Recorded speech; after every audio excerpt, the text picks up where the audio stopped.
Hello friends, welcome back to my channel Ankit 793। स्वागत है आपका मेरे चैनल में। तो फ्रेंड्स, आज मैं आपको बताऊंगा कि जो हमारा डाटा विंडो होती है, डाटा बेस विंडो होती है, उसके बारे में। जैसा कि आप मेरी स्क्रीन पर देख रहे हैं, ये मेरी लेफ़्ट साइड में ये मेरी जो होती है मेरी डाटा विंडो होती है। जब भी हम किसी पार्ट को इंस्पेक्शन करते हैं, किसी भी पार्ट को हम चेक करते हैं, तो उसमें हमारा डाटा विंडो का बहुत अहम रोल होता है। तो उसमें क्या है, ये हमारा ऑप्शन होते हैं प्रोजेक्ट, डाटाबेस, आउटपुट व्यूअर और रिक्वायर्डिंग नंबर। तो सबसे पहले हमारा आता है प्रोजेक्ट। तो फ्रेंड्स, मैं आज आपको बताऊंगा प्रोजेक्ट के बारे में और डाटाबेस के बारे में, डाटाबेस में कौन कौन से हमारे ऑप्शन होते हैं उसके बारे में, और हमारे आउटपुट व्यूअर के बारे में। आउटपुट व्यूअर में क्या होता है, हम किस लिए उसका यूज़ करते हैं। तो first of all project basically ये डाटाबेस।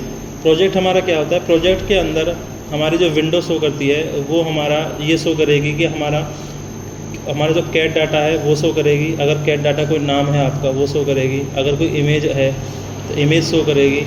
कैप्शन में है तो कैप्शन है, कमेंट में है तो कमेंट का शो करेगी। उसमें क्या है, ये दो आपको ऑप्शन दिख जाएंगे। यहाँ पे आप देखिए, ये है आइकन। फर्स्ट ये आइकन हो गया, इसके बाद इमेज हो गया। जैसे कि आपका कोई आइकन है, जैसे आपने कोई आइकन इसमें हमारा मर्ज किया, या कोई हमारी कैड फाइल है वो हमने मर्ज की इसमें, तो हमारा यहाँ पे जैसे हमारे कैड फाइल है, यहाँ पे कैड मॉडल। तो कैड मॉडल में अभी क्या है, ये अभी ब्लैंक दिखा रहा है। अब इसमें हम कैड मॉडल, हम इसको हम कैड मॉडल इंपोर्ट करेंगे, तो उसके बाद इसमें कैड का नाम दिखा देगा, हमने कौन सा कैड हमने इंपोर्ट किया है उस टाइप से। ठीक है फ्रेंड्स। उसके बाद इसमें हमारा जैसे कि ये है, और इसमें हमारा ये डॉक्यूमेंट्स आ जाते हैं। तो डॉक्यूमेंट्स को हमने उसमें ऐड किया है तो वो हमारा दिखा देगा। बाकी बेसिकली इसका मेन जो यूज़ है वो हमारा कैड के लिए है। इसमें हमारा कैड शो कर देगा कि हमारा कैड कौन सा खुला हुआ है। ओके फ्रेंड्स, तो ये हमारी थ्योरी है इसकी। एक बार मैं इसको बता देता हूँ आपको। तो इसमें दिखा रहा है this window show united DMI। ये क्या है, ये हमारी DMI है, ये हमारे ये खुल रहा है, ये नीचे ऑप्शन हमारा ये आता है। ठीक है, ये मतलब ये DMI ये होती है हमारी, ये जो हमारा जो शो कर रहा है, हमारी जो ये विंडो शो कर रही है जहाँ पे हम पार्ट को इंस्पेक्शन करते हैं या हमारे कैट डाटा को हम इंपोर्ट करते हैं, तो उसकी ये इसकी बता रहा है। ठीक है। इसके बाद हमारा आ जाता है icon, image, caption, comment, libraries, reporting and CAD models, documents. In this window we can change icon. ये कह रहा है कि हम इसमें आइकन को हम चेंज कर सकते हैं। जैसे कि फॉर एग्जांपल आपने कोई आइकन, कोई भी हमने लोगो या कोई हमने उसमें हमने इंपोर्ट किया है, तो उसको हम चेंज कर सकते हैं, इमेज को चेंज कर सकते हैं, और जो भी कमेंट है उसको भी चेंज हम कर सकते हैं इस प्रोजेक्ट के अंदर। ठीक है फ्रेंड। तो इसमें क्या है, हमारा फर्स्ट क्लिक ऑन प्रोजेक्ट, जो हमारा एक है वो हमारा प्रोजेक्ट है। After then click on project properties. तो ये हमारा कहना चाह रहा है, हम इसको कहेंगे in this window we can change icon, image and write caption, comment. अगर हमें कुछ आइकन या हमें कमेंट को चेंज करना है तो उसके लिए हम क्या करेंगे, फर्स्ट क्लिक ऑन प्रोजेक्ट, उसके बाद after that click on project properties. तो हमारे प्रोजेक्ट क्या हो गया, ये मेरा हो गया प्रोजेक्ट फर्स्ट क्लिक, और second click is project properties. यहाँ पे हमारा ऊपर दिया होता है ऑप्शन प्रोजेक्ट प्रॉपर्टीज़ का। तो हम प्रोजेक्ट क्लिक करने के बाद प्रोजेक्ट प्रॉपर्टी पे क्लिक करेंगे, तो उसके बाद ये हमारा एडिटिंग के लिए ऑप्शन आ जाएगा कि हमें आइकन चेंज करना है या कोई कमेंट चेंज करनी है उस बेस पे। Okay friends. नेक्स्ट हमारा आता है डाटाबेस। डाटाबेस ये हमारा मोस्ट इम्पोर्टेंट होता है इसके हमारे CMM के अंदर, डाटाबेस। तो डाटाबेस में भी हमारे तीन हमारे ये खुले होते हैं। एक डाटाबेस होता है, एक हमारा टॉलरेंस होता है, एक हमारा डेटम होता है, और एक हमारा सेंसर होता है। तो पहले हम बात करेंगे डाटाबेस। डाटाबेस में क्या आ गया, ये आ गया जैसे टॉलरेंस, कोऑर्डिनेट सिस्टम, वही डेटम एंड वेरिएबल्स। इसके बाद हमारा फर्स्ट आता है मेजर्ड फीचर। मेजर्ड फीचर का क्या मतलब है इसमें, मेजर्ड फीचर मतलब कि जैसे कि आपने प्लेन क्रिएट किया है, प्लेन को मेजर किया है, या फिर आपने किसी क्या बोलते हैं पार्ट को मेजर किया है, या किसी सर्कल को मेजर किया है, तो उसके रिगार्डिंग वो हमारा इसमें आ जाएगा मेजर्ड फीचर में, जो भी आपने मेजर किया है वो। तो इसमें दिखा रहा है the features you have measured will be displayed.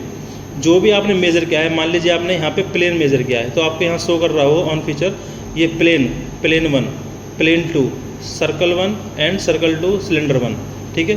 तो आपने जो भी यहाँ पे इस विंडो पे मेज़र किया है, कोई भी हमने पार्ट की इंस्पेक्शन करी है, तो स्टार्टिंग में हम प्लेन बनाते हैं, सर्कल बनाते हैं या कोई लाइन क्रिएट करते हैं। जो भी हम इस पर मेज़र करेंगे वो हमारा इसमें डाटाबेस मेजर फीचर में दिखाएगा, यहाँ पे हमारा शो करेगा। तो आप यहाँ पे क्लिक करेंगे, इसमें हमारा डाटाबेस हो गया और ये 2 नंबर ये मेरे फीचर्स हो गए जो कि मैंने पार्ट की इंस्पेक्शन करी है, प्लेन लिया है, लाइन ली है, सर्कल लिया है। ओके बस, तो वो मेरा यहाँ पे जाके शो कर देगा ये मेरा सिलेंडर और सर्कल जो भी है। मान लीजिए आपने ये सर्कल लिया है, 4 पॉइंट से आपने सर्कल बनाया, तो आपने सर्कल 1, तो मेरा सर्कल 1 यहाँ आ जाएगा। उसके बाद आपने ये सर्कल बनाया सर्कल 2, तो सर्कल 2 मेरा यहाँ शो करेगा। जैसे ही आप सर्कल 1 सर्कल 2 पे कहीं पे भी क्लिक करोगे तो वो मेरा हाईलाइट हो जाएगा। इससे मुझे क्या पता लगेगा पार्ट के अंदर कि जैसे आपने यहाँ पे क्लिक किया सर्कल 1, मान लीजिए आपको ये नहीं पता कि ये आपने 1 2 3 ये सारे सर्कल ले लिए, तो आपको ये देखना है ये सर्कल कौन सा है या ये सर्कल कौन सा है। तो आपने यहाँ पे क्लिक किया सर्कल 2 पे क्लिक किया, उसके बाद ये मेरा हाईलाइट हो जाएगा। सर्कल 5 पे क्लिक किया, उसके बाद मेरा ये हाईलाइट हो जाएगा, जो भी आपने सर्कल नंबरिंग वाइज लिया होगा उसके अकॉर्डिंग। ओके बस, इसके बाद ऐसे ही मेरा प्लेन है, जैसे आपने मान लीजिए ये प्लेन ले लिया, उसके बाद ये कॉर्नर प्लेन ले लिया, प्लेन 1 और प्लेन 2। अब आपको देखना है प्लेन 1 प्लेन 2 कौन सा है, तो आप इस पर क्लिक करोगे प्लेन 1 पर, तो मेरा प्लेन 1 हाईलाइट हो जाएगा। प्लेन 2 पे क्लिक करोगे तो प्लेन 2 हाईलाइट हो जाएगा। ठीक है, डाटाबेस का ये इतना ही काम है इसमें मेजर फीचर का। तो इसमें क्या है, as shown the image below 01 1 number is the icon of the measured feature. Measured feature icon मेरा ये हो गया। उसके बाद display the features that are measured, जो आपने फीचर मेज़र किए हैं उसके आपका डिस्प्ले दिखा दिया 2 नंबर पे। ओके बस, इसके बाद आते हैं हम नेक्स्ट टॉलरेंस पे। टॉलरेंस क्या है इसमें, यही मेरे डाटाबेस के अंदर ये 4 फीचर्स हैं। ये मेरा डाटाबेस है, ये ऊपर ब्लू कलर का दिख रहा होगा हाईलाइट, ये मेरा डाटाबेस है। डाटाबेस के अंदर 4 फीचर्स अलग से हैं। तो ये डाटाबेस मेरा मेन प्रोग्राम इसमें मेन है, जिसमें इसमें हमारा सारा ये काम आता है। ठीक है, तो पहले मैंने आपको बताया था फीचर्स के बारे में, मेजर्ड फीचर्स, और नेक्स्ट मैं बता रहा हूँ टॉलरेंस। तो टॉलरेंस, इसमें टॉलरेंस का मीनिंग क्या है, ये मेरा टॉलरेंस का आइकन हो गया। ठीक है, ये मेरा टॉलरेंस का आइकन है। उसके बाद मेरा ये टॉलरेंस दिखा रहा है। मान लीजिए आपने ये सर्कल लिया, ठीक है, सर्कल की आपने सर्कुलरिटी निकाली मेरे यहाँ पे जाके, जैसे कि मान लीजिए कंसेंट्रिसिटी है, सर्कुलरिटी आपने निकाली। सर्कुलरिटी में आपने वहाँ पे टॉलरेंस डाली, वहाँ पे टॉल जोन आता है, आपने मेरी पिछली वीडियो देखी होगी, जैसे मैंने वहाँ पे कंसेंट्रिसिटी निकाली थी या फ्लैटनेस निकाला था, वहाँ पे टॉल जोन होता है। टॉल जोन का मतलब कितनी टॉलरेंस में हमें पार्ट ओके चाहिए। मान लीजिए 0.05, 0.2, 0.1 ये मेरी टॉलरेंस होती हैं। तो आप उसमें टॉल जोन में टॉलरेंस डालेंगे, उसके बाद ये ओके करेंगे। मान लीजिए सर्कुलरिटी चेक करनी है 0.1 में, तो 0.1 हमने डाला टॉल जोन के अंदर, उसके बाद हम इसको ओके कर देंगे। तो मेरा यहाँ पे दिखा देगा, जैसे अभी ये सर्कुलरिटी 1, तो सर्कुलरिटी 1 मतलब कि ये सर्कुलरिटी ये है। तो जहाँ पे आपने टॉलरेंस डाली है 0.05, 0.01.1, तो वो मेरा यहाँ पे दिखा दे किस किस में हमारी फ्लैटनेस, सर्कुलरिटी, कंसेंट्रिसिटी, परपेंडिकुलरिटी, किस में हमारी जो टॉलरेंस हमारी डली हुई है। ठीक है बस, the major tolerance are displayed here as shown in the image below. ठीक है, तो मेजर टॉलरेंस आर डिस्प्लेड मतलब कि इसमें जो हमारी टॉलरेंस है वो हमारी डिस्प्ले पे दिखाई हुई है, जो मेजर टॉलरेंस की हुई है। ठीक है, इस पर हमारा डिस्प्ले पे दिखा दिया। 1 display the icon of the tolerance menu, ये मेरा आइकन हो गया टॉलरेंस का। सेकंड हो गया सो द कैलकुलेटेड टॉलरेंस, जो मैंने कैलकुलेट करी है, जो मैंने टॉल जोन में डाली है टॉलरेंस, वो हमारी ये सेकंड नंबर पे आ गया। ठीक है बॉस, नेक्स्ट हमारा आता है यहाँ पे ये डेटम फीचर, मतलब कि कोऑर्डिनेट सिस्टम। कोऑर्डिनेट सिस्टम में इसमें क्या मीनिंग है, जो भी हम आप पार्ट का जैसे हम अलाइनमेंट करते हैं, तो अलाइनमेंट करने के बाद डेटम मांगता है, डेटम 1। ठीक है, अब मान लीजिए आपने ऑन फीचर अलाइनमेंट किया, जैसे कि आपने मेरी पहली वीडियो देखी होगी, उसमें मैंने अलाइनमेंट बताए थे, ऑन फीचर और रोटेशन और ट्रांसलेशन, 2-3 मैंने अलाइनमेंट बताए थे। तो उसमें क्या है, मान लीजिए आपने ऑन फीचर अलाइनमेंट किया, ऑन फीचर अलाइनमेंट करने के बाद उसका डेटम नाम आ गया डेटम 1। ठीक है, कुछ डायमेंशन ऐसी हैं जिसमें हमें रोटेशन या हमें अलग से अलाइनमेंट करना होता है, तो हम दूसरा अलाइनमेंट करेंगे तो उसमें हमारा आ जाएगा डेटम 2। तो यहाँ पे क्या है, अभी मेरा डेटम 1 है, मान लीजिए आपने दूसरा अलाइनमेंट कोई और कर दिया या सेम ऑन फीचर वाला अलाइनमेंट कर दिया, तो उसका नाम आ जाएगा डेटम 2। एक मेरा यहाँ शो करता है डेटम 1, डेटम 2 जो मेरा कोऑर्डिनेट सिस्टम है, और एक मेरा ये वाली जो रो है इसमें शो करेगा। जैसे आप यहाँ पे क्लिक करोगे तो मेरा यहाँ पे ये मेरा खुल के आ जाएगा डेटम 1, डेटम 2 जो भी होगा। ठीक है, तो कोऑर्डिनेट सिस्टम क्या है, this window show different type of coordinates. System which are use in the corresponding program respectively. जो भी आप प्रोग्राम में या फिर मैनुअल जो डायमेंशन आप इंस्पेक्शन कर रहे हैं उसमें जो भी आप डेटम चेक कर रहे हैं, जो भी आप डेटम बना रहे हैं, मान लीजिए आप 3 डेटम बना दिए, डेटम 1, डेटम 2 एंड डेटम 3, तो उसमें क्या है आपका यहाँ पे शो कर देगा भाई आपने 3 डेटम बनाए हैं और एक यहाँ पे शो कर देगा। तो आपको क्या करना है, मान लीजिए आपको डेटम 1 चाहिए तो आपने यहाँ पे क्लिक किया और डेटम 1 पे क्लिक कर दिया। डेटम 1 पे क्लिक करने के बाद जो भी आपने पहला डेटम बनाया होगा उस डेटम के अकॉर्डिंग वो पार्ट को इंस्पेक्शन करेगा, ठीक है। फिर उसके बाद मान लीजिए आप डेटम 3, अगर आपने डेटम 3 पे क्लिक कर दिया तो मेरा डेटम 3 मान के उस हिसाब से वो पार्ट की इंस्पेक्शन या फिर उसका कोऑर्डिनेट्स निकालेगा, ठीक है। बस उसी हिसाब से हम आपको ये रिपोर्ट बनाते हैं, ठीक है। तो इसके बाद हमारा आता है सेंसर। सेंसर में क्या है हमारा, जैसे कि आपने देखा होगा कि इसमें हमें सेंसर सेलेक्ट करते हैं A0 B0 A90 B90 A45 B90, जो भी आप सेंसर सेलेक्ट करते हैं तो वो मेरा यहाँ पे शो करेगा। मान लीजिए आपने एक सेंसर है तो ये सेंसर है, मतलब कि आप ये जो मेरी प्रोब है ये मेरी 2 mm डाई की है या फिर 1 mm डाई की है। तो मेरे यहाँ सेंसर पे यहाँ पे आप क्लिक करोगे, ये मेरा सेंसर का आइकन होता है, तो वहाँ पे हम यहाँ पे क्लिक करोगे तो मेरा ये दिखाएगा कि मेरा कौन सा सेंसर है, ये लिस्ट दिखा देगा उसमें, ठीक है।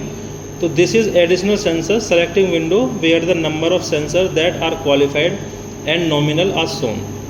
Not always select qualified sensor. जो भी क्वालिफाइड सेंसर है, मान लीजिए आपको A0 B0 में पार्ट को इंस्पेक्शन करनी है तो वहाँ पे जाके क्लिक करोगे और क्लिक करने के बाद A0 B0 सेलेक्ट करोगे तो मेरा क्वालिफाइड सेंसर है जो कि आपने ऑलरेडी कैलिब्रेट किया होगा, ठीक है। इन द इमेज बिलो 1 नंबर पे आपको आइकन हो गया सेंसर का, उसके बाद show the list of sensor, ये लिस्ट आ जाएगी, सेंसर की लिस्ट आ जाएगी, कौन कौन से आपने सेंसर सेलेक्ट किए हैं, कौन से आपने कैलिब्रेट किए हैं, ठीक है। यहाँ पे सारी हमारी लिस्ट शो कर देगी, ठीक है। बस इसके बाद आता है मेरा आउटपुट व्यूअर।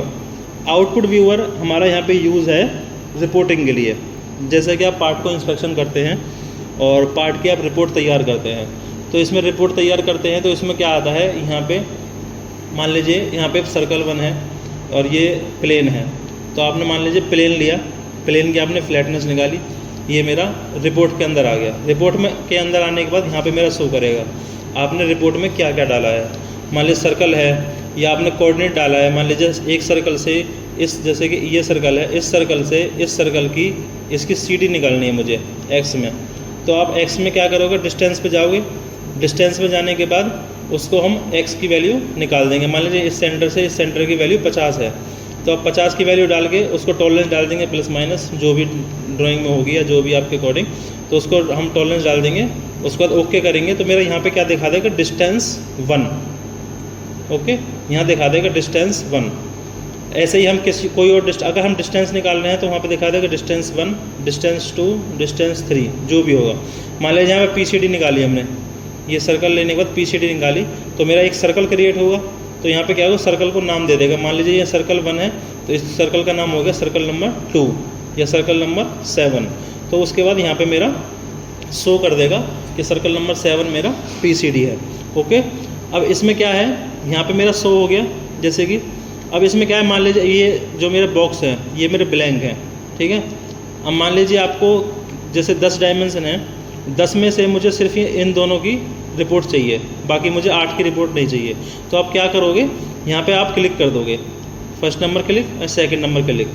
आप जैसे ही आप क्लिक करो, क्लिक करने के बाद आप यहाँ पे बिल्ड का ऑप्शन आता है, BUILD, यहाँ पे आप बिल्ड का ऑप्शन आता है। जैसे आप बिल्ड पे ऑप्शन ये क्लिक करोगे, आप बिल्ड पे ओके करने के बाद आपकी रिपोर्ट खुल जाएगी। रिपोर्ट खुलने में क्या है, सिर्फ आपको जिस पे आपने क्लिक किया है, जिसमें आपने 2 पोर्शन पे क्लिक किया है तो 2 की रिपोर्ट देगा, अगर आपने 4 पे क्लिक किया है तो 4 की रिपोर्ट देगा। अगर आपने किसी पे भी क्लिक नहीं करा या फिर आपने सेलेक्ट ऑल कर दिया, यहाँ से सेलेक्ट ऑल कर दिया, तो आपके जितने भी हमारे यहाँ पे डायमेंशन आपने चेक करी होगी या आपने जहाँ पे भी आपने रिपोर्ट करी होगी, वो मेरा बिल्ड के ऑप्शन के बाद ये मेरी रिपोर्ट ओपन हो जाएगी। उसके बाद सारे जितने भी हमारे जो आपने इंस्पेक्शन किए हैं उनकी रिपोर्ट दिखा देगा, ठीक है बॉस। तो आउटपुट व्यूअर क्या है, in this window we have multiple option for creating different type of report in single window. तो आप सिंगल विंडो में काफ़ी टाइप के, इसमें डिफरेंट टाइप के रिपोर्ट जनरेट कर सकते हैं। जैसे कि यहाँ पे रिपोर्ट का आ रहा है टेक्स्ट, HTML, ठीक है, और हमारा ये आ गया एक्सेल फाइल और ग्राफिक।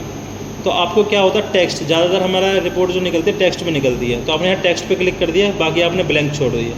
तो आपने टेक्स्ट पे क्लिक किया तो टेक्स्ट की हमें रिपोर्ट देगा। अब मान लीजिए आपने टेक्स्ट से हटा के आपने ग्राफिकल व्यू देखा, ग्राफिकल व्यू पे क्लिक किया तो जो मेरी रिपोर्ट है वो मेरी ग्राफिकल व्यू में आएगी। ठीक है, आपकी जो रिपोर्ट है वो मेरी ग्राफिकल व्यू में आएगी। अगर कोई भी नहीं है, अगर हमें टेक्स्ट पे किया तो मेरी टेक्स्ट की वैल्यू आएगी, जिसके आप मान लीजिए आप एडिट करना चाहते हो तो एडिट भी हो सकता है उसमें हमारा टेक्स्ट में एडिट हो सकता है। तो आपने टेक्स्ट पे क्लिक कर दिया तो मेरी टेक्स्ट की, तो इसलिए कह रहा है कि creating different type of report. तो मेरी डिफरेंट टाइप रिपोर्ट कौन सी होगी, ये एक मेरी टेक्स्ट हो गया, एक HTML फाइल हो गया, HTML फाइल इसमें यूज़ होती नहीं है, एक्सेल हो गया, ग्राफिकल होगी। ठीक है, इसके बाद है इन दिस इमेज बिलो 01 एक number show the different option for reporting. एक नंबर हो गया show the different option of reporting, ये मेरे डिफरेंट ऑप्शन हो गया रिपोर्टिंग के। एंड सेकंड हो गया शो द कैलकुलेटेड आउटपुट, जो भी मेरी आउटपुट दी है, जो भी आपने ये इंस्पेक्शन करके आपने टॉलरेंस निकाली है या फिर कोई डिस्टेंस निकाला है, कोई कोऑर्डिनेट निकाला है, तो मेरा यहाँ पे आपका ये आ जाएगा। ठीक है, तो प्लेन 1, सर्कल 1, सर्कुलरिटी, जो भी आपने इंस्पेक्शन करी होगी वो मेरा यहाँ पे आ जाएगा। ठीक है बॉस, और उसके बाद ये मेरा 3 नंबर हो गया। मेरा प्रोजेक्ट मैंने आपको ऑलरेडी बता चुका हूँ, और यहाँ पे मेरा डाटाबेस बता चुका हूँ। ये मैं दिखा देता हूँ एक बार दोबारा से, ये मेरा डाटाबेस प्रोजेक्ट हो गया। ठीक है, इसके बाद मेरा मेजर फीचर हो गया ये, उसके बाद टॉलरेंस हो गया, और मेरा कोऑर्डिनेट सिस्टम हो गया, और उसके बाद ये मेरा सेंसर है और आउटपुट व्यूअर है। ठीक है बस, ये मेरा यहाँ पे अभी मैं इतना यूज़ होता है अभी तक। जो मेरा प्रोजेक्ट है डाटाबेस आउटपुट व्यूअर है, इसका जो रिपोर्टिंग है इसकी कोई यूज़ नहीं है। इसमें हमारा बस ये दिखाता है ओके एनजी दिखाता है, सिर्फ ये रेड और ग्रीन दिखाएगा आपको, कितना मैक्सिमम ग्रीन है, कितना ओके पार्ट है और कितना हमारा एनजी पार्ट है। तो बॉस मैं आपको आशा करता हूँ कि ये वीडियो आपको समझ में आई होगी, और आप इस वीडियो को ज़्यादा से ज़्यादा शेयर कीजिए और लाइक कीजिए और सब्सक्राइब कीजिए। और आपको कोई इसमें परेशानी हो, कोई प्रॉब्लम हो तो आप मुझे कमेंट करके बता सकते हैं, और मैं आपकी प्रॉब्लम को सॉल्व करने का ट्राई करूँगा। And thank you for watching, please like, share and subscribe. Thank you.